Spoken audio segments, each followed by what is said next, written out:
Awkward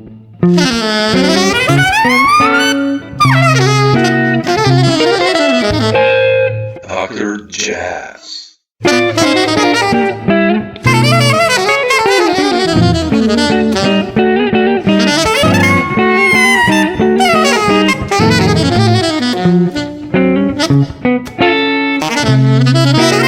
Awkward Jazz. I can't really remember.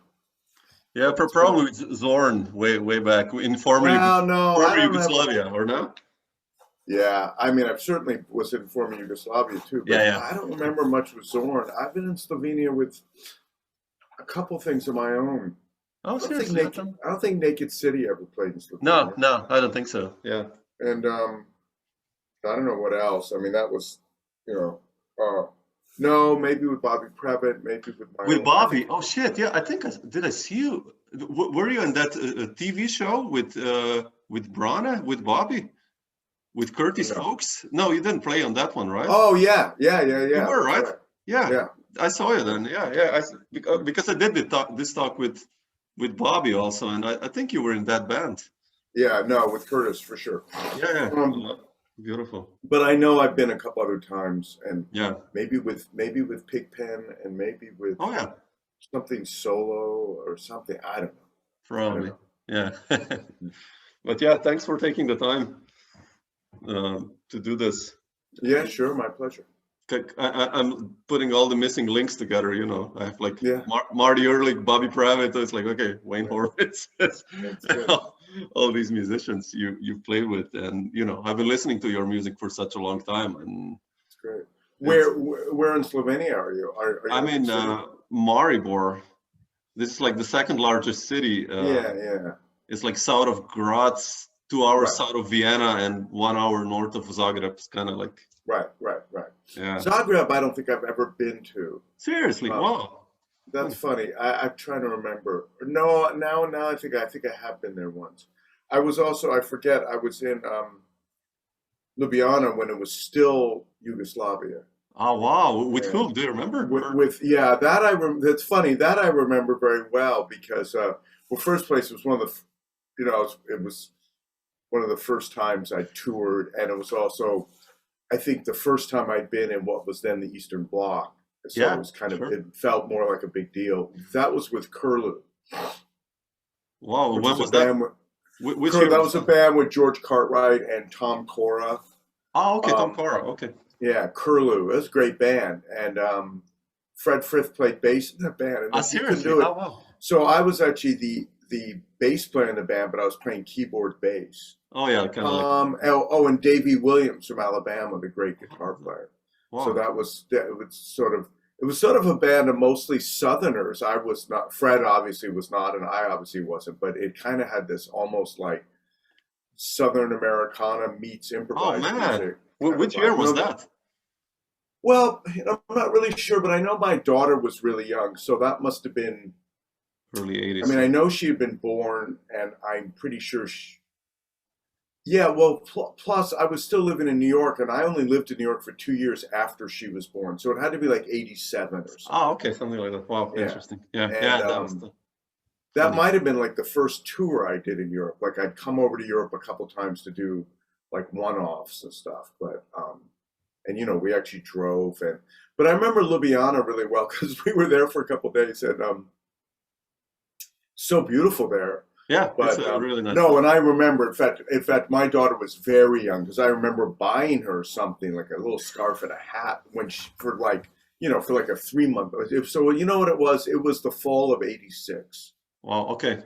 Yeah, shit, yeah. And because she was born in May in '86, and many years after that are a complete blur, but you remember a moment, like I know when her birthday is,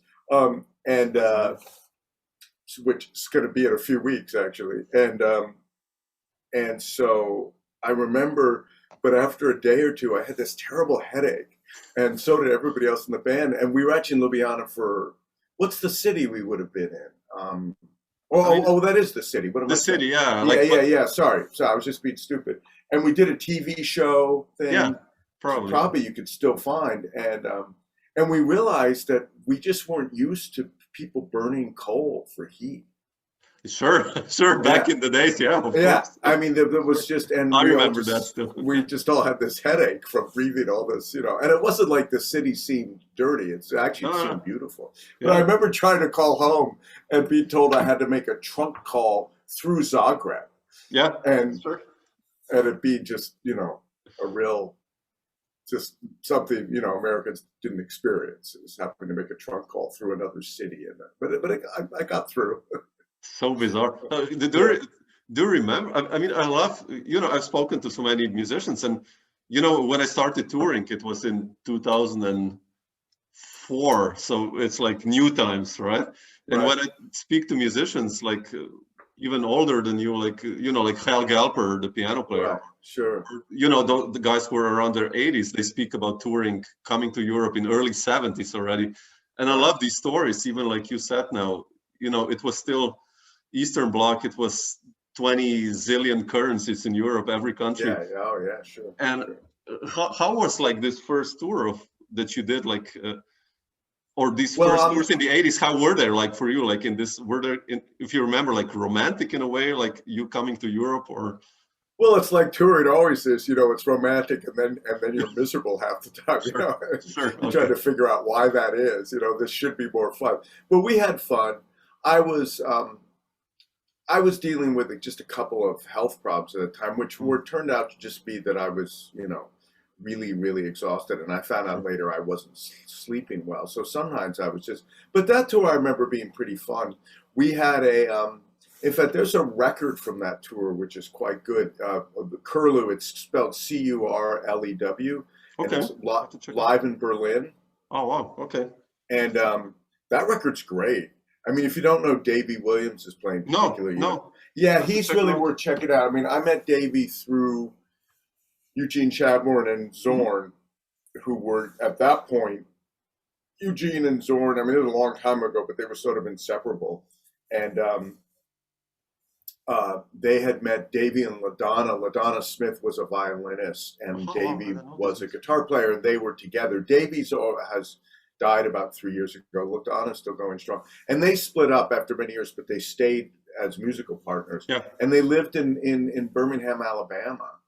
And then they lived in, well, before that, they lived in Tuscaloosa, Alabama, which is where the University of Alabama is. Mm-hmm. And we met them, I was probably 23.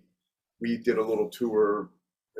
I mean some friends of mine, Emmy Miller, who played on some early Zorn records, my wife, Robin Holcomb, and Dave Sulson, who was later in the Microscopic Septet, and this woman, Carolyn Romberg, who you probably wouldn't have heard of. We did a little tour, and we went to Tuscaloosa, and we went and met these people. And then, like Davey Williams is on the very earliest Zorn records, like those kind of game piece records. Okay, I have to check him out. I don't know him. And so's LaDonna. It's usually like Chadbourne and Zorn and Davey and LaDonna and one or two other people.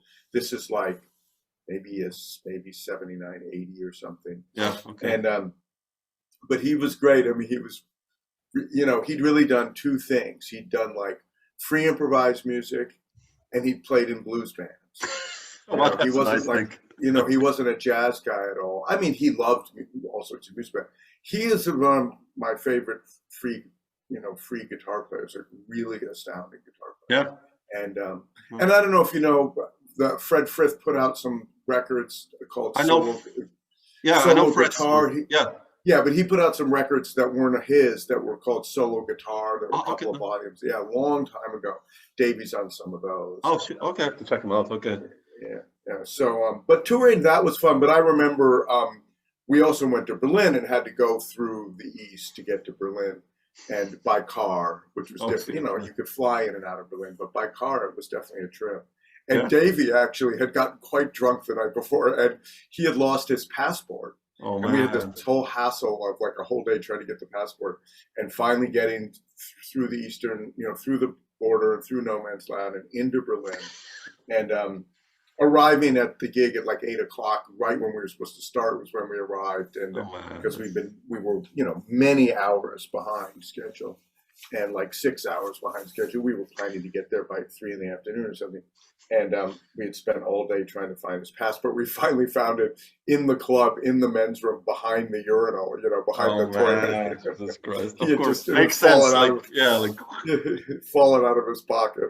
But anyway, that's a great record. I have to check it out. Yeah. Yeah.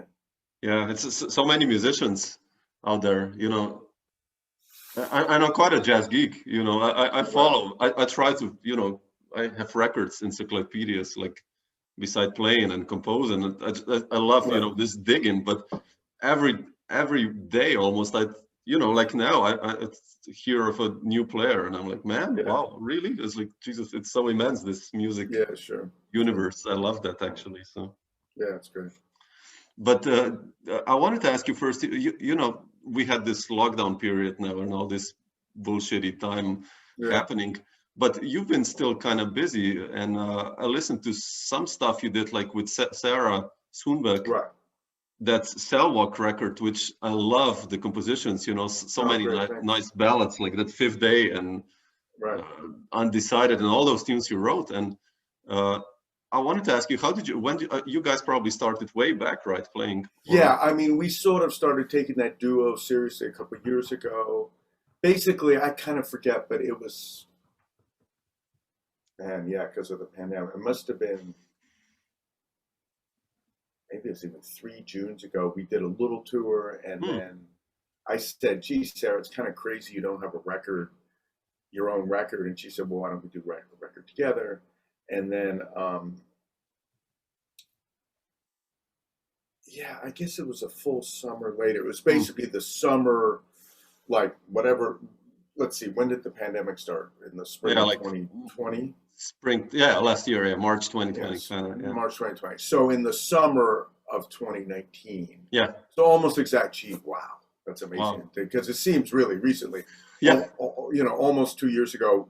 Later, like I think it was July, she came out and we went to this recording studio in, come to think of it, some of that was recorded right before the pandemic, because we did the main recording in Vancouver in a concert hall. Oh, wow. And then we did some more little gigs together that fall. We done a really nice tour exactly a year before the pandemic, because we rescheduled the exact same tour just on the West Coast. Yeah. And we scheduled the exact same tour, which had to be canceled, and then had to be canceled again for this spring, and we're going to do it next spring. But so it'll end up being 2 years, and 3 years since the one we did. But we did a couple of gigs and various things the fall of right before the pandemic, so fall of 2019. Okay. And I started to listen. Sarah's, I'll just, she won't mind me saying this. She's not as organized as I am. Let me put it that way. Okay. So I started listening to the different takes and actually doing the editing myself, because I just Pro Tools session it. But I started to mix it with a friend of mine who lives here in Seattle. And obviously it's just some room mics and the piano mics and no overdubs. It's done classical music style. So the editing was much more important. But there was some little mixing to do. We didn't do it live to 2-track. We did it, some room mics, there was probably 8 tracks in all. Oh, wow. Okay. Too close on the piano, too farther away. But still, there was no overdubbing or anything. So then I went to New York to do this thing called the Winter Jazz Fest with her in January. And we recorded a little bit more in a studio because we wanted to do a few pieces with some electronics, which we hadn't done. And then, I was starting to poke through those, and we had a tour coming up and stuff, and then the pandemic hit. So I was able to keep mixing and editing. And so the rest of that was finished during the pandemic. It's such a beautiful, the instrumentation, like. Oh no, I'm wrong. I hustled because we wanted it to be out for the tour, and it came out like a week before we had to decide to cancel the tour. Yeah, so it came out literally a week before the lockdown, or 2 weeks. Yeah, I saw it's like February, right? Yeah. That's right, because we were like, oh shit, we have this new CD and we can't tour. So. Yeah, no, it's beautiful job you did. Like, also I love the combo of the tunes you wrote and the impros. Oh, good, thank you. No, I'm really happy so beautiful. With that record. good. And but I wanted to ask you, when I listen to you guys improvise, or even you, like you've done so much stuff. I actually, like, years ago, I think that's like 23 years ago, maybe 22. One guy sent me a bootleg of you from Seattle with Bill Frisell. I don't know who was on drums on that session, but like an improv almost gig, and like I fell in love with Bill's playing, and Sure. I remember you guys improvised a lot also beside playing some tunes. But what I'm aiming is, like, I wanted to ask you, how do you approach free improv? I know that's quite a wide question, but like depends of course on the context, but like, how do you decide how to avoid cliches and how to make it interesting for you and for the other musicians, like considering just free improv? I mean, it wasn't with Michael Shreve, was it? Playing? Yes, exactly. Michael Shreve on drums. That's interesting, because that was a nice trio, and Michael's great, but I don't remember doing much free improvisation with him, though we might have, because Bill and I certainly are very comfortable with that. Yeah, but sure. Michael comes more of a jazz thing, as well as his great rock drumming. But I also, if it was a live concert, which I think we might have done once, I mean, we made a record or two. It's possible. That's quite possible. And funny, I saw Bill yesterday, which is really, really, really weird, because first place, I don't see Bill very often, and now he's back living in New York. And second place, obviously during the pandemic, I did something is very unusual. Robin and I drove up to Bellingham, which is about I don't know, 80 miles. It's a couple of hours drive, though. It's up the freeway, and there's a lot of traffic, even in the pandemic. And we just went up there to have lunch with Bill and his wife, because we hadn't seen each other in so long. And they were out, their daughter just met a young man that's looking very serious, and they came out to meet him. I mean, they're not doing it. It's no music, nothing to do with touring. Nice. And it was the first time he'd gotten on a plane since the pandemic. And so I hadn't seen him. In fact, the last time I saw him was, I'm not even sure I saw him, because, I did. Was right when I played with Sara at that Winterfest, because now that they're living in Brooklyn, I stayed with them. Oh, wow. Okay. And then, so that was a year and a half ago. And and I frankly, I think we've talked on the phone once, and we've had a couple of emails, but I actually spent a couple of hours with him yesterday, which was really nice. In any event, well, I think that, I think for me it's pretty simple. Well, that's not true. In many ways, my introduction, I was about to say my real being open up to improvisation was through Cecil Taylor.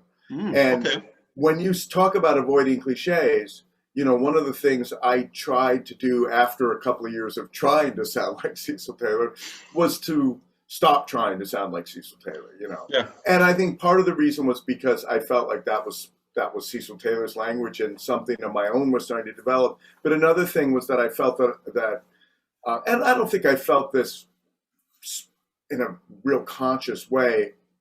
Now I have a more sort of, how should I put it? I can articulate it better. I think it happened sort of, it sort of seeped into me that there were a lot of people banging on the piano, and it was starting to bore me, Yeah, sure. I know what you mean. And Cecil Taylor was not one of them, but, and some of them were very good pianists, and I still hear people today. And certainly I don't have an objection to dense kind of playing at the piano. Part of it is I'm not technically, speaking of Bill, we were both talking about this yesterday. We're like, man, we've gotten to this age, neither of us are ever going to be able to play fast. I mean, we're just not, like our hands just, I still try to play jazz sometimes at like 190 or 200, and there's people out there at 250 going like this. I'll just never, it's just, I've never been that way. And, but in any event, like Matt Mitchell, for example. I mean, I love listening to Matt. Amazing. Yeah. But there's a lot of other pianists who are working similar territory that I kind of Like Craig Taborn or Chris Davis or all these, Right. They're amazing. Yeah, well, Craig's great as well, but I also hear a lot of free improvising pianists that I go, wow, that's great, but I'm not that interested in it. Sure. So, but actually, before Cecil Taylor, really, I had a Fender Rhodes and a wah-wah pedal and some stuff, and those electric Miles Davis records. Oh yeah. And so that was really interesting because there was a lot of, I couldn't really play very well, and I just had some kind of sense of like pentatonic language and open fifths and stuff like that. So I think that kind of sound informed me in a way that, and then Cecil came along, but I also found after I gained some kind of technique, I found myself going back to that more open sound. Yeah. But also I got very turned on to some modern 20th century classical music where I just was really open to that kind of tonality. And certainly Bartok was probably the best possible example of that. And but many others. Messiaen later, I mean, just that idea of kind of like about the music not being diatonic, but always have these implications of tonality. So I fool around with that stuff, and I wish sometimes I'd made a deeper study. I mean, I still go back when I practice, and I still practice, tunes or blues piano or things like that because it's kind of how I started. But sometimes I wish I would take a few years off and just kind of work on the other language. But that definitely really informs me. But I don't have a conscious approach every time I sit down. Yeah. No, it's interesting what you say, because when I hear you and like, I've spoken to Bobby and heard Bobby Previte many times live, and Marty Ehrlich, for instance, like you kind of, and you, for instance, all these guys kind of connected also to the New York downtown scene, and you played, you all, I've spoken to Bobby with this, like you all guys have developed this individuality in a sense, if you know what I mean, like this original language. Even you did your debut in 1979 already. Right. Of course, you were part of the scene, but still, you kind of like made your own way, and but where did this come from? How did you develop that? But you mentioned like Fender Rhodes and Electric Miles and classical music, and this is actually when I hear to all of your records or all of your groups, whatever genre. Even if I listen to the record you did like 2 years ago with the orchestra and Bill, I mean, I want to touch that one, but like I hear influences, even like Deep Purple or whatever, or like some rock, fusion, jazz, classical. Like, how did you form all this? Out of complete ignorance. I mean, I think I really didn't know what I was doing. But I do remember early on, and I suppose some people experience this more than others. I mean, I think some people really, really want to play well. I just was like, I was kind of looking for I wasn't going, I want to create my own style. But every time I found something that touched me, and I think that there's no question the fact that some of the music that moved me the most were blues music or Bob Dylan records or the band or certain even early Grateful Dead records and things like that. But also, I mean, it's funny about the Grateful Dead because there's the whole improvising side of it. Sure. But I really also mean just like the song structure, the song, and just kind of made me, and that was music that was super intimate. And that was also true with soul music. I mean, things like loving Otis Redding or loving Marvin Gaye or loving, and when it came to things that were more like, curious to me, loving something like Sly Stone. Sly Stone, yeah, sure. I wanted to because Sly Stone was actually a really bizarre combination of things. But, maybe too much has been said of the late 60s and early 70s about all these different musics coming together. But I got to say it was true. We just didn't think about it. I mean, it just wasn't that big a deal to hear Ravi Shankar next to a Janis Joplin record. And, and then obviously, I mean, I wasn't specifically that influenced by Coltrane, even though I listened to that music. But I think that influence of him talking about and him being talking about other kinds of music, and then one of the things I've often said is that I was such a late starter, just playing, that I was playing the Mikrokosmos, the Bartok books, when I was way too old to be playing those books. I mean, I was in book 2, which I should have been doing when I was 6, when I was 17, and even 19, already in college. But because I was 19, I wasn't just doing what my teacher told me. You understood it actually. In a way, I understood music theory much better than I could play. Like, I've always understood music theory from the very beginning of playing. Like, I just have a knack for it, and or it's just not a mystery to me. And I'm going, wow, he's doing this in his right hand, he's doing this in his left hand. And so, in this really simple way, and I think my music is often, a lot of my tunes are just 2 or 3 voices and not, and that may come from that. I don't know. It's funny you say that. I mean, when I listen to your tunes, it's like, I've listened to Pigpen a lot, for instance. I'm such a big Briggan Krauss fan as well. Yeah, it's hard not to be. Yeah, and I love how you guys blend together. But you said your music is like simple in a way.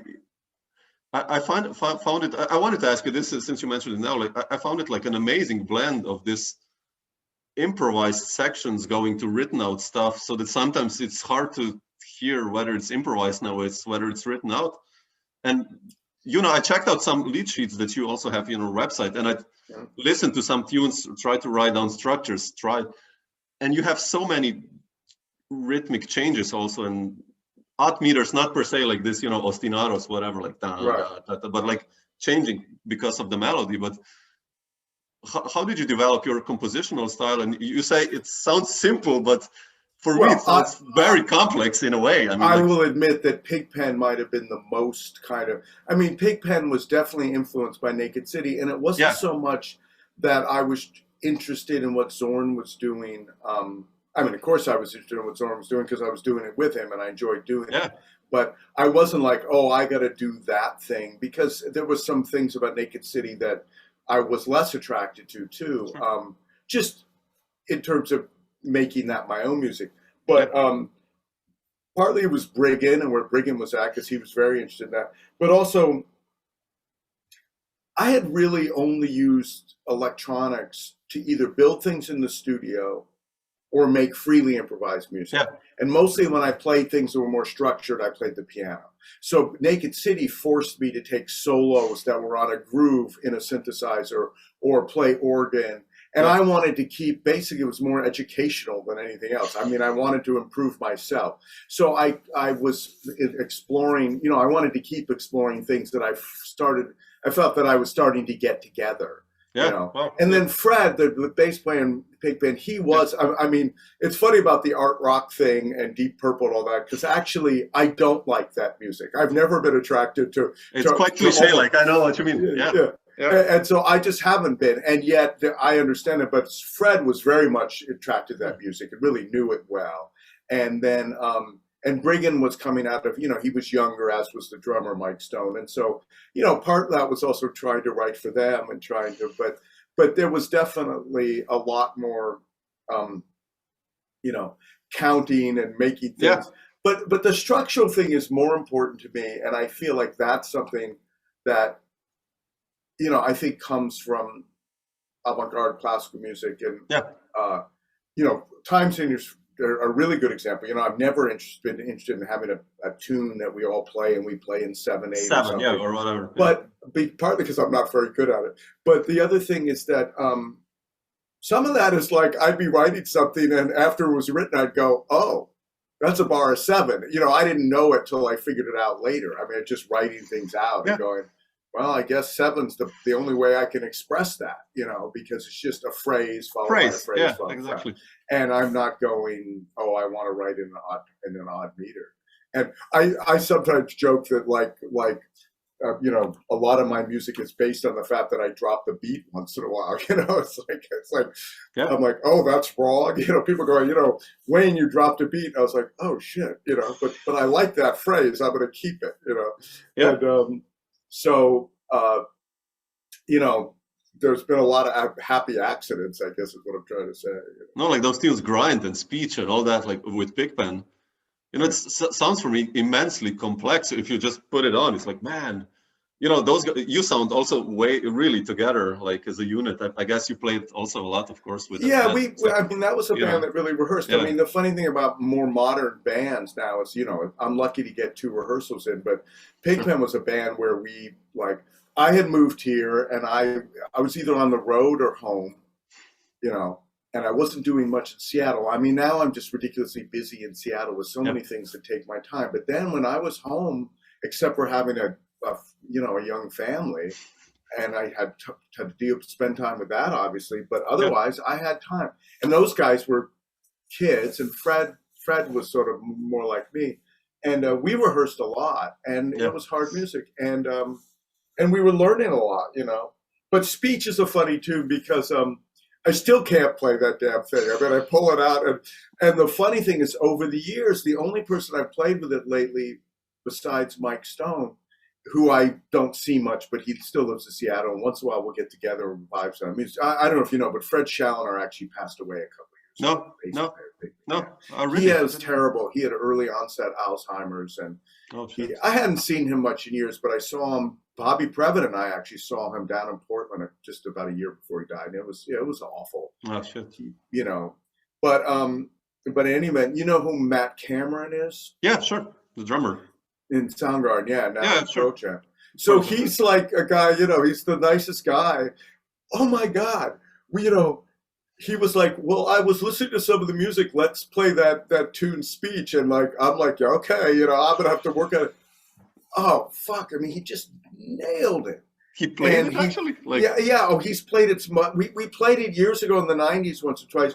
He said, oh, hey, do you have music for that? He's just he's sight reading it. And seriously? And here's this guy I only, okay, he's in this famous rock band, Yeah. No, he is an incredible drummer. And we played it more recently, obviously before the pandemic, but I don't know if you know what Skerrick is, saxophone player. Yeah, sure, of course. Yeah, so Skerrick and I and my friend Alex Guy, she's a great violinist, and then usually there's 2 bass players in town. Keith Lowe, who's worked with me a lot. Another guy's worked with me. Well, this guy, Jeff Harper, who's on a recent record of mine. And Matt. Or sometimes we did it with Matt and Mike. But the last time we did it was just with Matt. And it was, Tim Young's done it if he's been in town. But usually, sometimes we've done it without a guitar player, which has been cool. And amazing. And once in a while with Briggan. But yeah, Briggan was the one who pointed out to me, just certain things about Matt's playing that are just kind of really innovative. And he's such a drummer. It's easy to write someone off when they're famous and making lots of money. You just assume okay, whatever, but oh my God, that guy's amazing. And a total really a sweetheart. In fact, I laughed with him the last time we played. I said Matt, it's probably been a while since you only had 2 monitor mixes on stage, But anyway, I should record that tune with him someday. Man, yeah, that's I can imagine him. If you have a rock drummer, he has a different punch than a jazz drummer, of course, and a touch. Yeah, and he's got this kind of amazing halftime feel. Groove. Everything. It's just super deep. Yeah. Speaking of Matt Cameron, I mean, were you ever taught? I mean, I know you then moved 90, 89 back to Seattle, right? Mm-hmm. But since you mentioned this, Matt, were you ever touched by the grunge movement? Did you feel it in Seattle musically? Oh, absolutely. Yeah. Yeah. I don't know if it was a big influence. Well, no, that's not true. It was a big influence on Pigpen. Because I think that honestly, you could hear the Naked City side of that music, but you can obviously hear stuff that's just obviously me. Yeah, definitely. Any bands I've had. Definitely. But I think the grunge thing, absolutely. I mean, just the kind of noise rock thing, and it wasn't we were trying to do that. Well, the picture, the best known picture of Pigpen is taken by that photographer Charles Peterson, who took all those Nirvana photos. Nirvana pic. Yeah. I don't know if you've seen that photo, but and even Briggan. I mean, it's before he stopped drinking, and he's got this flannel T-shirt on, and all those Kurt Cobainish kind of. Yeah, I mean, Mike and Briggan were always going around in shorts and flannel shirts. Hell, even Chris Speed and those guys were sort of dressed that way. Yeah, even though they were living. When I first met Chris, I was like, "Are you from Seattle?" Like he was in Boston, and I was like, he just looked like he was from Seattle. It turned out he was. But yeah, I'd say it influenced us more because we were playing in some of the same clubs. I mean, the biggest bands, Nirvana, Soundgarden, Pearl Jam, Mudhoney, those bands, they had moved out of those clubs by the time I was moved here, but just barely. Yeah, you were like, By a year or two at the most. And I remember, because really Nirvana hit more like 92, I think. Yeah, sure. And at the OK Hotel, which was this club I played at a lot, there's a video of Smells Like Teen Spirit being played for the first time. Seriously? So it was just a vibe. And of course, the sound people were the club owners, everybody. Yeah. So it was definitely, the people I got to know the best were Matt. And I got to know him through Fred, who knew Matt from before, and Amy Denio. They had a trio with Matt. Oh, wow. And Matt, it turns out, is total Elvin Jones freak and wanted to be a jazz drummer. Oh, yeah. That's amazing. But the other thing that's funny is that, and then the bass player in Soundgarden was just a guy who was always hanging out at the OK Hotel. So I got to know him more just because he liked to drink at various places where I was playing. I mean, Ben was just always around, and he was really good friends of my friends who started the OK Hotel, who are now my partners at this club I have in Royal Room, right? Yeah. So Steve and Tia, Steve even went on tour with Soundgarden just for fun early on, etc. So there was all that connection. They knew all those guys. And then, oddly enough, Stone Gossard from Pearl Jam. In fact, I ran into Stone a couple of weeks ago because he lives in my neighborhood, and he's kind of had kids, not real late in life, but he's probably only 10 years younger than I am, and he's got a 2-year-old. He's got like 5 daughters, or 4 daughters. And I think he started, his first kid was born, he was already 40. But I know Stone because he and the Pearl Jam, but particularly Stone, run this studio in town called Litho. Mm-hmm. And if you look at my records closely, I've recorded a lot of records at Litho. A couple of Sweet in the Day records, a couple of Gravitas Quartet records, and a lot of side projects that aren't CDs, but, little film things and all sorts of stuff. Great studio, and they're really generous. It's like, their rate for the day is quite expensive, but if you're willing to be flexible in case they get, they'll give it, and they've been super, or whatever. Super supportive. So I just know Stone more socially. I've never done anything musically with it. But Bobby Previte and Skerrick and I went into Stone's basement before he moved and started this studio, where he had kind of dug out his whole basement and made quite a big studio. And Stone said, "Hey, let's come over and do some tracks with that guy, Brendan. What is his name? I mean, he's produced all these crazy famous pop bands. He just recorded us. I don't even know what happened to those tapes. I mean, they're somewhere. That's amazing, man. So those guys are nice guys, and they've mostly stayed in Seattle, which is interesting. They haven't moved to Paris or London or LA or New York, and that's different, than a lot of kind of pop stars when a city produces, Sure. Yeah.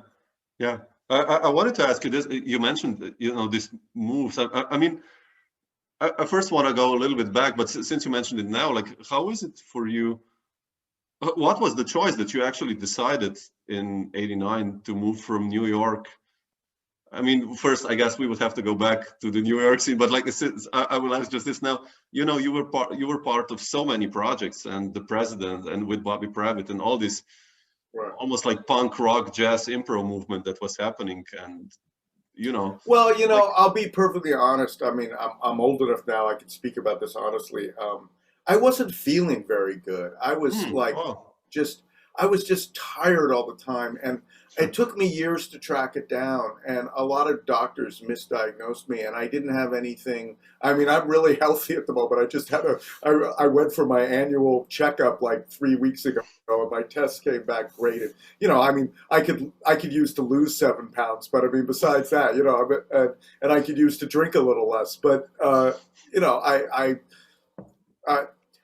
I basically, it turned out I just hadn't been sleeping well for like 30 years. I have that very common thing called sleep apnea, and people have to use.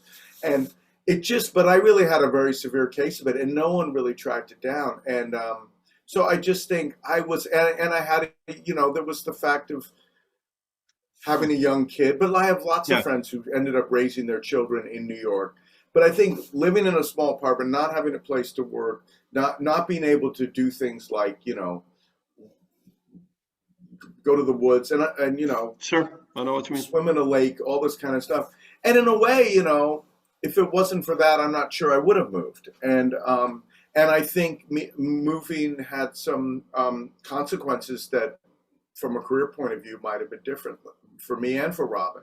But I also think Robin had really wanted to get out of the city, and we were doing what a lot of people have done since. We were thinking about going to upstate New York or something like that. And obviously, you know, a million musicians who live up, whether it's Steve Bernstein or Bobby Previte or John Jeanette or you know, everybody. But we were going up there, and it just wasn't kind of doing it for me, and it was not that cheap. And we came out here, it was like, oh my God. We, you know, I mean, we could buy a house, of course, now it's not true, also, but we also bought this. And I love the West, too. I mean, I grew up in California. My parents are New Yorkers. I have deep New York roots, and I lived in Washington, D.C. when I was older. But when I was a kid, I lived in California. I'd done a lot of hiking and camping.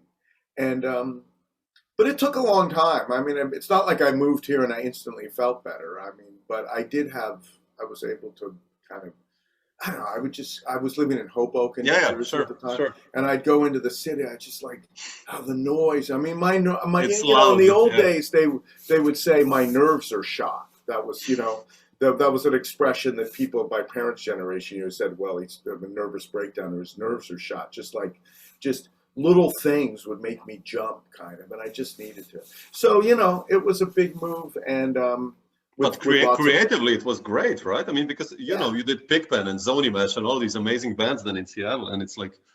No, it has been great, and lots of things have come out, and I stayed with a strong relationship to New York for many years, less so now, important. But you know, so I think that's the long and the short of it. Yeah, no, just since you mentioned it now, I mean, like, but I wanted to ask you, you mentioned Bill Frisell, you guys met yesterday. And I listened to the suite, Those Who Remain, the other day, the orchestral stuff, which is so beautiful, you know, what you guys did. Because you listen to this stuff, and it's like, you know, that there's like on this first movement, first part, like Bill comes in like at 2:30, 2:40 with this, you know, intervals, like playing this sevenths and sixths, and you. And I wanted to ask you, like, how did you approach this project? And well, you know, like, how did you imagine Bill's role in it, especially? Like, well, a lot of it was pragmatic, and I hope Bill won't be offended. But I mean, you know, it was. I mean, you know, Bill was as much an enticement to the Seattle Symphony as I was. I mean, you know, he's got a bigger name, and I really wanted to do something orchestral. And there's an organization here called Earshot Jazz, and John Gilbert, who runs Earshot Jazz. We started talking about this. And, you know, I had already written a couple things that were for, like, string quartet and improviser. And so I feel like a lot of contemporary music people, particularly who come from improvisation, often have classical musicians kind of improvise in some way or another, whether it's through production and I didn't want to do that. And I feel like I built a bit of history of doing something where the idea is that the improviser is the improvising soloist in a concerto kind of way, and the classical musicians do what they do well, and the improviser. So in a way, it's a fairly conservative approach. And in the string quartets, I didn't call them concertos, and they weren't structured like concertos, but obviously this really was. And you know, the orchestra plays something, then the soloist plays something that's related, and then you hear the theme back with the orchestra. So just like a piano concerto or a concerto for violin or whatever. And but I mean, I knew also that if we went to the Seattle Symphony and said we'd like to do it as part of the jazz festival, which I would have been thrilled to not do it as part of the jazz festival and have it just be on their goddamn program. But instead, it's like, you know, we want to get a jazz composer. I was like, fuck, you know, I don't even want to be thought of as a jazz composer. But that was the way to get them to have Bill. So they had Bill, and I'm sure it was appealing to him to have this person who's a star. Doesn't mean I was bummed out that I had to write for Bill, far from it. But I mean, but I did then have to write a piece that included an improvising soloist. So I approached the music pretty much I went away for a month and went to a place where I could just concentrate. That's smart. And, you know, most of the first part of the project process was just coming up with motifs and themes, and then starting to think, oh, how am I going to make this a concerto? But actually, you know, that's not that much harder or different than making a concerto where the soloist is written in a way. because sure. and so it was really fairly, and that's very true in the first movement. I mean, you get this place where Bill gets set up, like you said. 3 stops to 10 sheep. That one, you mean, like that? Yeah, yeah. And so I then, love that, yeah. and then there's this very specific theme, and then he has a place to answer, and it goes back and forth. Then there's kind of a transition to a different. There's really 3 different main motifs. Now the second movement was different. The second movement was like, okay, I'm just going to kind of write a real landscape, and then let Bill pretty much improvise the whole time, just to kind of color it. It's a very different approach. I mean, it's much less a concerto approach, and much more kind of, what if you added, and of course he's using a lot more electronics. But Bill had like a carte blanche, basically, almost like what to do.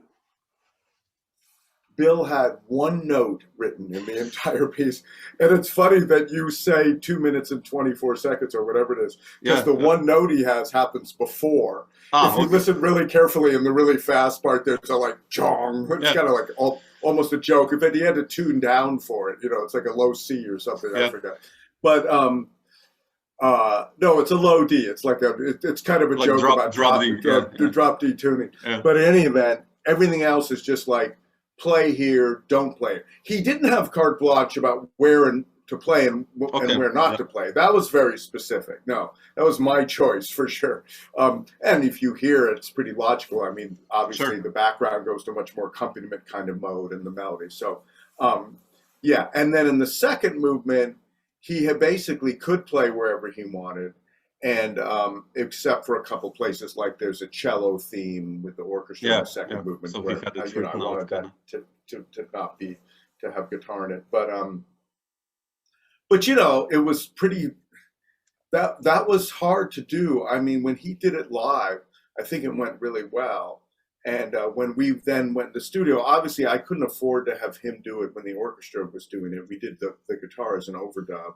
Oh, okay. Oh, fuck. You kidding me? Yeah. I mean, really? It doesn't feel like it. Wow. That's amazing. I dropped $34,000 in 3 hours. I couldn't say, let's do another one and get a better take of Bill. I mean, you've got 90 musicians each getting paid, $100 an hour. So no way. And also, I think from a sonic point of view, it would have been difficult to record we had this very, beautiful ambient space. Yeah, but then electric guitar. And the hearing, and of course, we were able to work without headphones for the orchestra, which there's no other way to do it. No, it would have been impossible. So we went into another studio, that was funny. I mean, we ended up with a really good result, but there was a lot of editing, and Bill took a lot of takes because I think it was much less comfortable doing it that way. Sure. And I don't hold that against Bill at all. I mean, it's just, it's on stage with the orchestra and the conductor, and it's very intuitive, and to do it as an overdub. So I ended up taking a lot of different takes and editing, but we edited the orchestra. Seriously. We edited the orchestra recording too. I mean, we did the orchestra like most modern classical music. We did it in 20-second segments. I mean, you have to, because you have to go fast. And, you can't wait for one good take of a 20-minute piece. So you'd be there for days. Yeah. So is this something you would take to a stage, like to live stages, like if it's possible? Well, we did it live originally. Yeah, I mean, like to several concerts, like.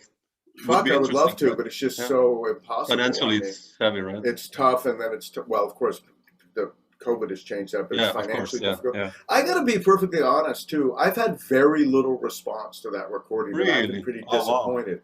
Wow. I mean, it's been one of the most. I've been more disappointed by just the lack of attention paid to that recording than anything I've ever done, because I continue to listen to it and I go, no, I think it really holds up. Oh, it's beautiful. It's amazing. Yeah. And it's just, I can't really explain it. I think people find it confusing, and I think, I don't know. Yeah, bizarre. The industry is quite, in a strange shape right now, I'll put it like that. But I wanted to ask you with Bill, you've played on a couple of records of his, and you produced his records as well. Yeah. But when did you guys meet? When do you go back to Seattle, or like you met in New York? No, 80s, totally New York. Yeah, New York, right? Yeah. We met like 84, 85. I think I remember hearing him with think he was in Tim Burns' band, and I think Paul Motion was in that band. Oh, wow. And I heard him. I remember exactly where I heard him. I wish I could remember the Irving Plaza, which was on the west side. And it was part of that. There was a festival each year, and I think I was playing there the next night. I know I did something of mine there, but I also know one year we did one of Zorn's game pieces. And then I think it was John who, out of our scene, I mean, obviously the scenes crossed over in a lot of ways, but certainly Tim is a good example. I mean, Tim and Bill already had a relationship and were working together, but of the more sort of strictly downtown scene, Zorn was the first person to reach out to Bill and have him play on some of the game pieces. And it was so funny because we all had this perspective like, oh, you know, he went to Berkeley and he's a jazz guitar player. And I remember this stuff, which just turned out, none of which really turned out to be true. I mean, yeah, he went to Berkeley, but, you know, but he and I just hit it off personally as well as musically right away. And we were both married. We both were, when we first met, neither of us had children, but we quickly had children. And there were a lot of our friends who were sort of not doing that. You know, we're not kind of involved. We just had a lot in common. And so we also became really close friends. And then our kids, we lived in Hoboken in the same building, our kids. Then when we moved to Seattle, they came to visit and they decided to move to Seattle. But no, I'd known Bill at least 5 or 6 years before we moved to Seattle. And did things. And so in the early days of Naked City, we were all, Joey and Bill and I were all living in this building in Hoboken. Oh, okay. Wow, that's so we would literally, you know, get a car service together, go to the airport or whatever. So there was a lot of family stuff, a lot of meals together and stuff at that time. That's important. Yeah, it was nice. And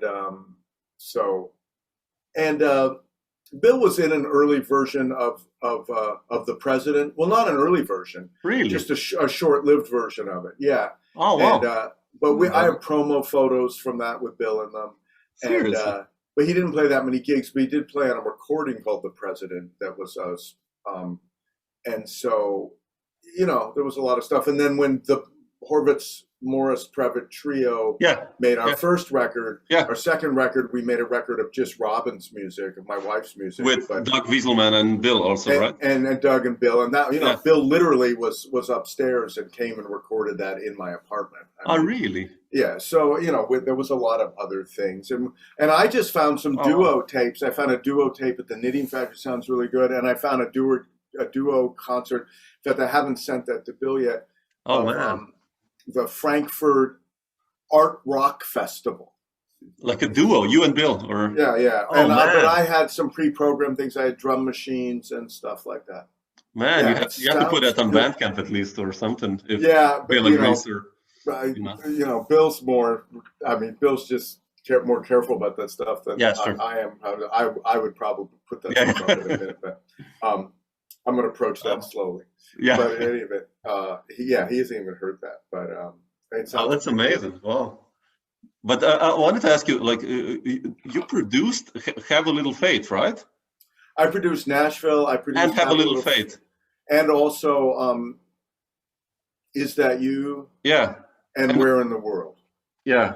Like, I produced all 4 of those records. Have a Little Faith for me, like, changed completely my musical world. Like, I don't know. That's an amazing record. One of my favorite records, and you being the producer, I wanted to ask you, what was your role there musically? Like, how did you approach those guys? I mean, the band is amazing, obviously, and I know you played on Is That You and, you know, Good Luck Happy Man and those records with Bill. And but how did you approach that record, especially if you remember? How was the process of that one?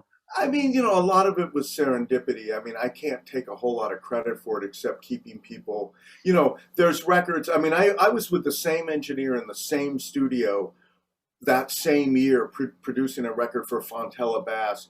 And I arranged for the musicians. I wrote some of the charts. I picked the tunes. I you know, every step of the way, I micromanage that record, and I love that record, although hardly anyone's ever heard it.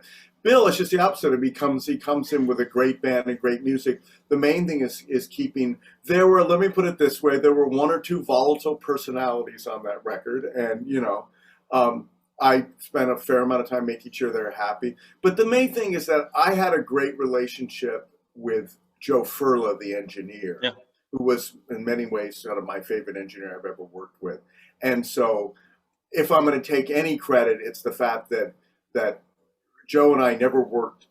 We always worked together. We didn't work against each other, which, producers and engineers can butt heads all the time. Oh, yeah, sure. And I think I was very, very, very good at leaving him alone. And then he was very, very good at the few times I felt like something should be different, of really respecting why I thought that and making that happen. And that wasn't just true for that record, Yeah. But that record was a particular moment. And I forget what that studio was. God, it might have been Sound on Sound, but there was just a lot of good things that happened that made that. And then the trio stuff on that record is really pretty phenomenal. But the stuff with Don and Guy is obviously also phenomenal. But Guy Klasevic, whatever, because I remember that session having some tensions, and interesting. And lots of sessions have tensions. And Guy is just such a force of nature. It's just hard to maintain any tensions around Guy. I mean, he's such a sweetheart, and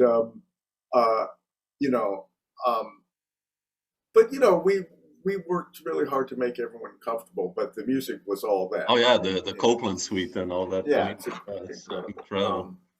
And even Nashville, it's even a step further.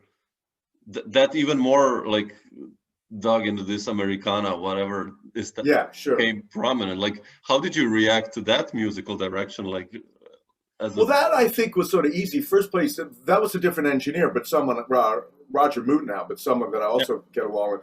And boy, if there was ever a studio that helped define the sound, even though obviously everyone played great. Yeah. And that was really a weird record for me because, Bill's a pretty quiet guy. And and we went for a meeting with those guys. And those guys who are on that record, they're all like kind of typical Southerners, like Jim don't really Victor say that much. And they're all sort of all shucks. And I remember this meeting feeling like I had a sign on me that said like New York Jew or something, because everyone was like, oh, we're so grateful to be able to play with you. And no, I'm grateful. And I was like, okay, can we pick a date to make this record? I'm like, what about the studio? What format tape are we going to use? It just was funny. And I really had to, it's so, you can tell, obviously I have no problem talking. And I had just had to learn to, the main thing I had to do on that record was learn to keep my mouth shut, but we did get a really incredible sound. But I'll tell you one person who deserves a lot of credit for that record is the executive producer, Bob Hurwitz, because he heard the rough mixes and he was really happy with them, but he felt that it wasn't quite ready. And, I think he heard the final mixes and we mixed them, and Roger came out to Seattle and we went to the studio that was a pretty famous studio. And there was something, and we all felt this way, and we didn't know quite how to put it because the music was really good. And there was, it's almost a cliche that the rough mixes sound better than the mix.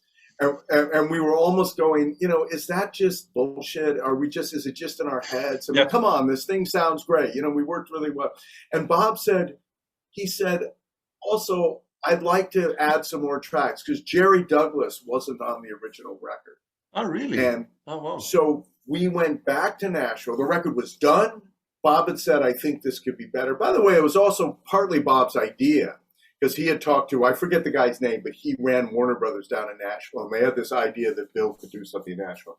Bill may not remember it that way, and I may be wrong about that. But this other part I know is correct.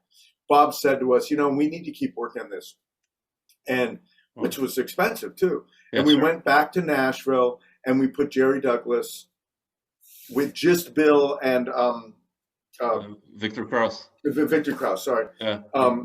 And that was really great because those tunes are amazing. Yeah, man. Including Mr. Memory, I believe. Yeah, I love this tune. That's a joke. That's me because I always forget things. So that was Bill's. Oh, wow, okay. Now I know. Yeah. Okay. In Naked City, they used to call me that because I'd be the one who was like, God damn it, I forgot that I was supposed to move to Oregon or whatever. So anyway, Bill, we did that, and then Jerry overdubbed on some of the tunes, like some of the tunes that Robin sang on You Hear Dobro. That wasn't there originally. Oh, But wow. maybe even more importantly than that, we stayed in that studio and mixed the whole record. Okay. And there was just something about the sound we'd gotten when we recorded it that was the best place to mix. So the entire record was remixed, partly to add Jerry and partly to add trio, but even the stuff that we didn't add Jerry on, we remixed.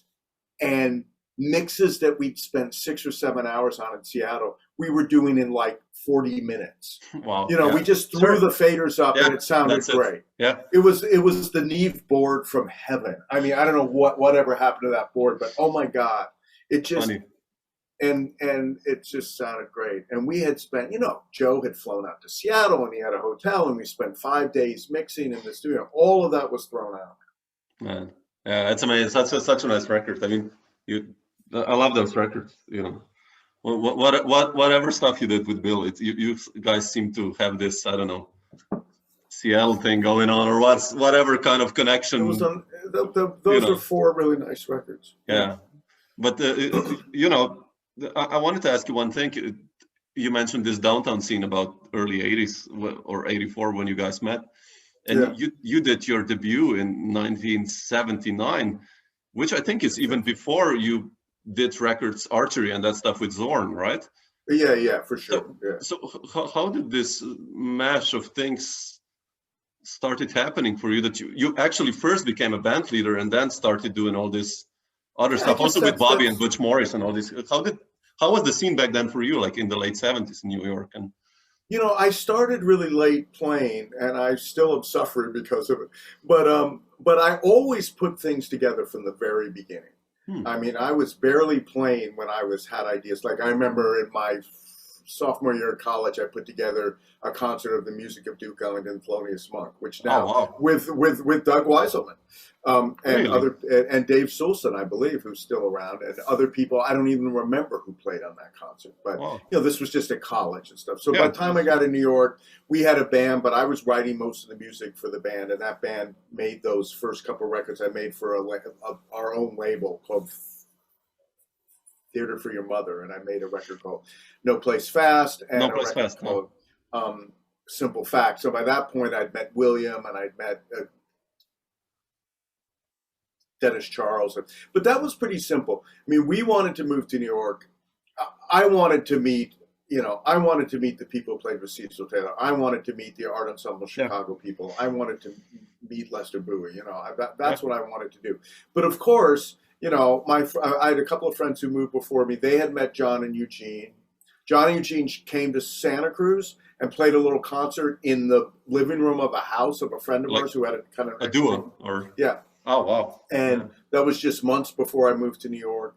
My friend Dave Sulson had already moved to New York, and Polly Bradfield, who plays on these very early, and Leslie DeLaba, who lives here in Seattle now, was a trumpet player. Who, you know, Polly, I don't think she's played music in years, and Leslie plays very little herself. But they were friends from Santa Cruz, and they set up this concert with John and Eugene. They called me up and said, "Can you help do something?" And so when we got there were also a bunch of people living in this building on 7th Street, and Rob and I didn't move there right away, but we did shortly thereafter. So, and then we made a rehearsal space, then a place that was called Studio Henry, which was just a place to rehearse. But immediately there was weren't that many places to play. Sure. Zorn started saying, "Can I rehearse my game pieces down there?" You know, so William would say, "Oh, I want to do a gig," you know, and so we were really running a venue, even though we weren't officially running a venue. And we certainly weren't officially running a venue as far as being legal. I mean, we had no legal right to be there at all. And it was actually a fire trap, and it was down this basement, and there was no exit. There was only one way to get in and out. And there was a dirt floor in this place when we moved in. We put wood down. And so Studio Henry was there for 3 years, and Emmy Miller, you see on his records, Emmy Miller, but it was my friend Mark Miller who lived in, and he and Charles Noyes became very good friends. And then there was people like Bob Ostertag that I met through, you know, I remember Zorn saying to me, "Hey, there's these 3 guys, Ned Rothenberg and Bob Ostertag and Jim Katzen." Now you might not know Jim's name. But I know Ned and Bob, but they had a record in a band called Fall Mountain. And Jim was actually great, but Jim he actually had a stroke when he was very young, and decided to stop playing professionally, but we played a lot with him. Oh, wow. And he's on some of those early Chadbourne things and stuff. Yeah, he was a great guy. And so, I mean, still is. He's fine, but he went and found a different kind of job. So in any event, a lot of stuff happened at this place, Studio Henry, and we were just running it. But suddenly Bill Laswell was down there. I first met Frith down there. Anton Fear was doing that. I probably met Arto Lindsay through Studio Henry, and Zorn did a lot down there. And so, I mean, I have a picture of George Lewis and oh my God, with Zorn and I'm sorry, I'm just being brain dead. Most free British improvising guitar player. Derek Bailey. Derek. Yeah, Derek, okay. sorry, just my really? Wow, yeah, that's amazing. Yeah, down there. I just saw it. Someone sent that to me recently. Everyone looks very young in the picture. Can you imagine? Yeah. I mean, Zorn looks like a kid. George looks pretty young, and even Derek looks pretty young. But in any event, so there was, and we didn't realize that it was a big deal, And actually, it's interesting. A guy who was in law school made a ton of tapes, cassette tapes, and I just arranged, within the last year or so, to have them digitized at ESS, which is an interesting organization in Chicago, the Experimental Sound Studio. Look them up. And I just did an interview about that, same like we're doing now, just a few days ago, but specifically about these tapes. And so they were all done between 79 and 81.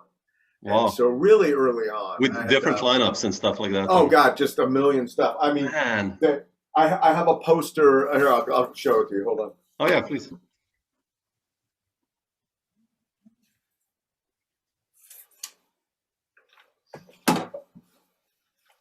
Here's a poster that was quite nicely made.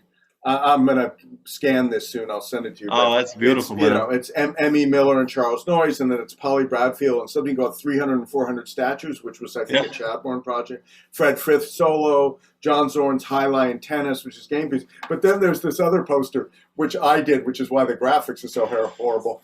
And it's a benefit to make a toilet down there. Oh, my God. There's no toilet. That's so and funny. the lineup for that, it says 3 nights, and it's Chadbourne solo, Leslie DeLaba, Peter Kuhn, Wayne Horvitz duo, Bob Ostertag solo, John Zorn solo, Bill Horvitz concept, which is my brother Bill, Robin Holcomb solo, 25 O'Clock Band with Dave Sulson, Wow, and that's amazing. This was probably 1979,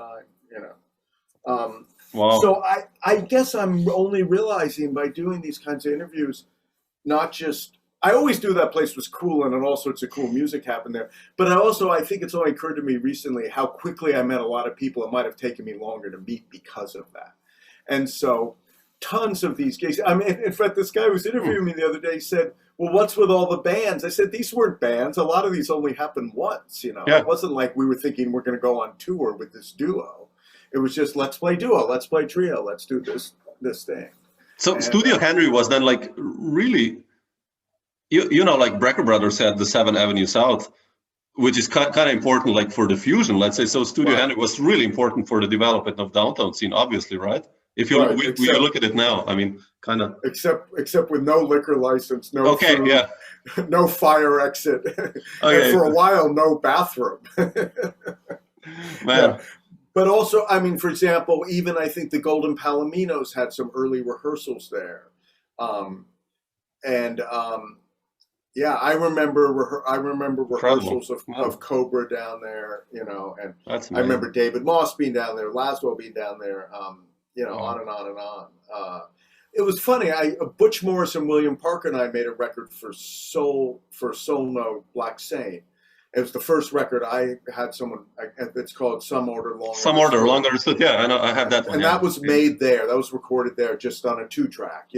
Is that where you met Butch? Actually, like. No, it's funny. I don't exactly know where I met Butch. It might have been down there. It might have been some other way. But he started asking me to play on his gigs pretty early on, which was really With Bobby, man, that record, Not Below Zero, that's awesome. Like that's. But I was playing a lot with Butch, which Bobby didn't do that much, you know. Okay. But that record you're talking about, that's my trio. Yeah. But you know, but before that, I got to play with Butch and that was great. I mean, I got to meet like, you know, all these people that, I mean, you know, Jimmy Lyons came and rehearsed with us. Seriously, and, you know, oh wow. Frank man. Lowe, and I mean, I really got with Butch the kind of more African American improvised music scene that I was really, you know, these were my heroes. Yeah. A lot of those people I first got to meet through Butch, and so and Wow, that's amazing. Not some people, but like Honey Murray, I met more through this Seriously, guy Jay, and William Parker. I met just in the neighborhood, and Dennis Charles I met through the neighborhood. He lived on our block, and he was just living down the street.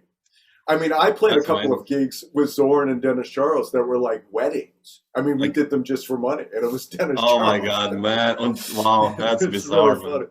Yeah, we weren't. You know, it wasn't like an important gig. It was like, you know, let's each make $100. You know. Yeah, that's amazing. Like, how important was Butch for you? I mean, like, you know, I listened to some stuff you did in the Royal Room with your this collective orchestra, right. And I kind of sense a little of his influence, of course. Oh yeah. Like, did you guys like talk about already then when you played about the concepts and music? Like, how was your musical relationship with him? I mean, I don't think we talked about it that much, but we did it a lot. Yeah. He was just maybe, you know, he's definitely for personal influences. I mean, I think, you know, if you take someone like Bill, or you take someone like Bobby Previte, or you take someone like Doug Weiselman, you know, these are in my top 10 relationships, or certainly my wife, and I mean that, obviously my wife's in my top 10 relationships, Sure. but I mean that musically as well, you know, very much so. But Butch was just maybe a little bit more than that, because he was as important musically, but he also kind of reached out to me. And I mean, it never felt like he was helping me, but I realized later he was, you know. I mean, he put me together with people and just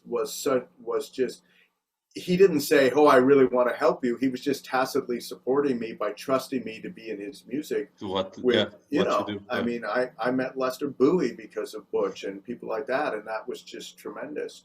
And Butch really, you know, it's a hard thing to talk about, particularly in 2021, where these issues are once again so terribly sensitive and fraught for important and good reasons. But, you know, Butch reached across racial things in ways that were culturally significant. I mean, because they were also musically significant.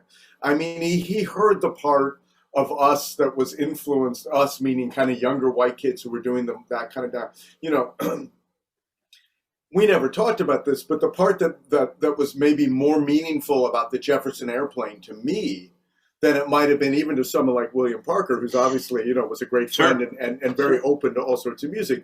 But just, I was steeped in that because that's who I was, you know. I was just a white kid in that generation, and that music, the way that music, that informed me and people like me.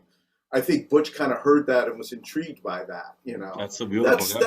That's a hard connection to make, but he was just, you know, when I first moved there, Frank Lowe actually made a record right after I moved there. He made a record where it was like Charles Bobo Shaw and Butch and, you know, a lot of people coming out of that scene, the St. Louis scene, the Chicago scene. Yeah. But he invited Eugene Chadbourne and Polly and Zorn to be on the record. Oh, really? I don't know that. I think that record's called Lo and Behold. Oh, okay, check it out. I like Frank otherwise. Yeah, I love him. Yeah, and, you know, that was like, wow, this is great, you know. And Frank was a friend. I mean, I loved Frank. He is, you know, such an underrated player, also. I mean, and Philip Wilson, who had been in the art ensemble, and I met Philip Wilson early on, and we did some things. Oh, wow. We even played a gig at CBGB's in his band. Really? Yeah. So that was great to meet those people because they were so important to me, you know. Did you also meet Bobby like already in the beginning, Previte? I met Bobby through Elliot Sharp. And I just met Elliot because Elliot just seemed to be there from the beginning. I can't even remember how I met Elliot, but he was very much part of that world. And, Elliot was there, and Bobby came down to visit Elliot because they were in upstate, and Bobby came to Studio Henry and he left his leather jacket there. And 6 months later he returned. He said to Elliot, hey man, I left my favorite leather jacket down in New York. Have you seen it? And Elliot said, yeah, this guy Wayne Horvitz has been wearing it. So Bobby came and got his leather jacket, and that's how we met. And Bobby claims that I asked him to play in a band of mine before I'd ever heard him play drums, but I don't know if that's true. Yeah, that's beautiful. I just, Wayne, not to take too much. I mean, we could probably talk for 3 hours, but just to ask you, like, about one more thing, like the president. For me, I listened to some tapes you issued on your Bandcamp, which has so many amazing stuff. By the way, everyone should check it out if they're interested, I guess, in the creative scene, especially in the New York scene, also in the 80s. You issued now some this beat takes or unreleased stuff of the president. Well, live. I mean, live. I mean, live. like this unreleased footage, and I kind of sense that this band was really important in the development of the scene in the 80s. Everyone played it, and like, Dave Hofstra, Tronzo, Previte, all these guys, and you being in charge, like, how do you see that, like, as part of the development of the scene, this group? Maybe it's hard to talk, the funny thing being is, a part of it, but the president, I mean, None Such Records really liked the band and had us, Elektra Records, None Such had us, and that's how I first connected with those people, and that's how Robin ended up being on that label as well. But the truth of the matter is, the president didn't really fit that well in the downtown scene. It was a little too straight ahead in some ways for the scene, and I mean, I never got a lot of support for that band from people like Zorn or people like, I remember, or Laswell or Anton and stuff. Their idea of bringing the rock thing, that was like a little more noise oriented and a little more, this thing was, I felt like a little too tightly constructed. To me, what was important about the president most of all was the pieces I wrote. They were meaningful to me, and there was harmonic things going on and melodic things going on that still to this day, touch me. I mean, and I think that the biggest record we did, Bring Your Camera, in some ways didn't reflect that as well as it could have. But the funny self-made record I made, that's called The President, that had a picture of a Cadillac, that record holds up really great for me. And oddly enough, the record Miracle Mile, which was a record that it didn't get as many reviews and really was kind of the end of None Such, feeling like maybe I could, it didn't sell very well and they stopped doing my records after that. That record, in retrospect, really holds up. I mean, I think every piece on that record I love, but that was more of a studio construction on my part with bringing lots of people in. But yeah, it was really formidable to me, and it also was this, there was so many attempts to kind of go back and include rock music in things, and I just think very few of them actually ended up kind of sounding interesting past very long. But I was also, it was kind of a way of meeting the emotional side. I connected with some kinds of blues music and some kind of rock music to some kind of compositional. And I have to say, the other thing is that drum machines and sequencers and stuff had a big effect because little patterns and stuff that I could manipulate helped me write a lot of those pieces. So often I wrote the first part using things like that, and then I wrote the part for Doug at the piano using pencil and paper. Oh, wow, that's fun, interesting. And the guitar players, of course, were there to mostly as soloists, almost primarily, little rhythm parts. Amazing. But yeah, I'm proud of that band, and I think it was a hard band to make exactly what it should have been. Unlike the Horvitz Morris Previte trio, which just was a very short-lived, but was like, in some ways, it was the best it was going to be, and really holds up in that first record. I mean, that was how that band should sound, and it was amazing. It was everything I wanted it to be without much effort. The President, I was always trying to make it, something kind of tweaked, to make You it also even changed more. lineups, like adding musicians lot, and yeah. right? Yeah. And that was a funny thing. Elliot Sharp and Bill Frisell were the official guitar players in that band. But then we did this thing at the Zurich Jazz Festival, and then we got a tour, and Bill couldn't make the tour, and Tronzo had already subbed for Bill a couple times, and so that's how Dave came on board. So Tronzo and Elliot played together for a long time. For some time. And it wasn't really a long time, actually. I mean, it was really a pretty short time, but for the most gigs that we did, But that was a fun road for the road, a fun band for the road, right? Yeah, Probably. Yeah, absolutely. Wayne, just to finish it, like I wanted to ask you, when I look through the records I have of you, and through your musical career, you kind of your sense of developing bands, it seems so logical. You did the Butch and Bobby trio that kind of went to the President, went to the Pick Band, Zony Mash, then the Seattle now, the last 10, 15 years.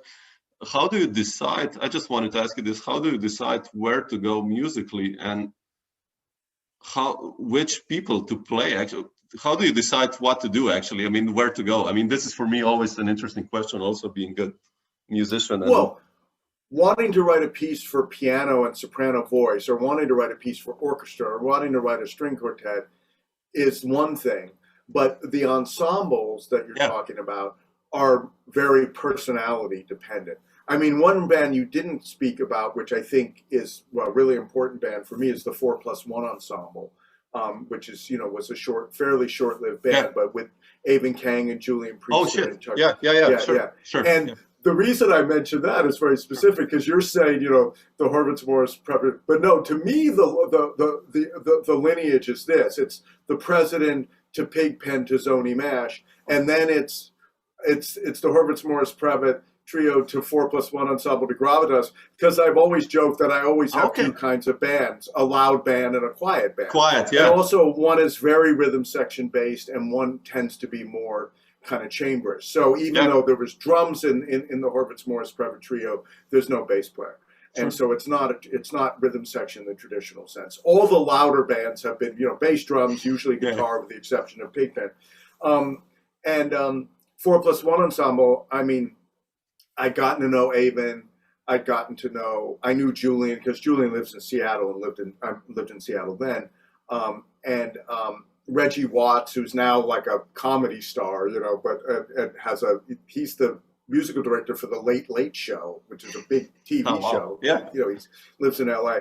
So that band was very much, I was in Italy actually, and staying for a month in a town where Carol Frisell, Bill's wife, grew up, and we were there together kind of. And just for a vacation, not for we did a few music things, but I just woke up at I literally woke up at 2 a.m, but the sun had already risen. It was white, and I had a little keyboard. I didn't have a piano, and I thought of that combination of people, critically including Tucker Martine, who did the live processing. Yeah. So that's why it's 4+1, 4 people playing and 1 person doing the processing. And I wrote most of the songs for the first record between 2 a.m. and 8 a.m. I mean, they were just these little sketches. And but the second record we made, which is called From a Window, and it's for Avant. The first 4 pieces on that record sometimes are like my favorite music I've ever made. Okay, I have to dig more into that. I have to check it out. The first couple of tunes. There's a piece called Crispin and Lisa's Duet, and there's a piece called Sweeter Than the Day, which later became the name of my band, but the piece, Reggie sings on it. And that was a hard band to keep together, and a strange group of personalities. But so then the Gravitas Quartet was very similar in that I had loved Ron Miles as playing and didn't know. Ron is amazing, man. Yeah. And then I met Peggy and Sara almost at the same moment. I've been invited up to do a kind of company style thing that they did every winter in Vancouver. So it was just up the road from me, and Peggy lives up there. And Sara was one of the other guests besides me. And I just was like, there was a lot of interesting music, and there was a lot of not very good music, like a lot of these free improvised things. That can be. Yeah. Run the total gamut of and there were a lot of very noisy players that I personally wasn't that interested in, even though they were great. And then I was like, wow, who are these 2 people? I mean, I mean, the cello was exotic enough, but bassoon particularly, but Bassoon is also amazing, yeah. I hit with their musical language. I mean, I've played with a lot of cellists now, and a lot of cellists I like, and I'd already played with a lot of cellists. But Peggy is well in my top 10 people I love to improvise with. So I just, that definitely was very much out of wanting to work with those people specifically. Yeah. It's not like I dreamed of trumpet, cello, and bassoon as much as I thought I could do something here. It's a beautiful combo, Ross. Yeah, love that. Yeah. So that's what that's about. Cool. Yeah, cool. Thanks so much, Wayne. Hey, Ben, it's a pleasure. Sharing all these thoughts. It's nice to hear all this. I mean, Well, it's a great thing you're doing. Sounds.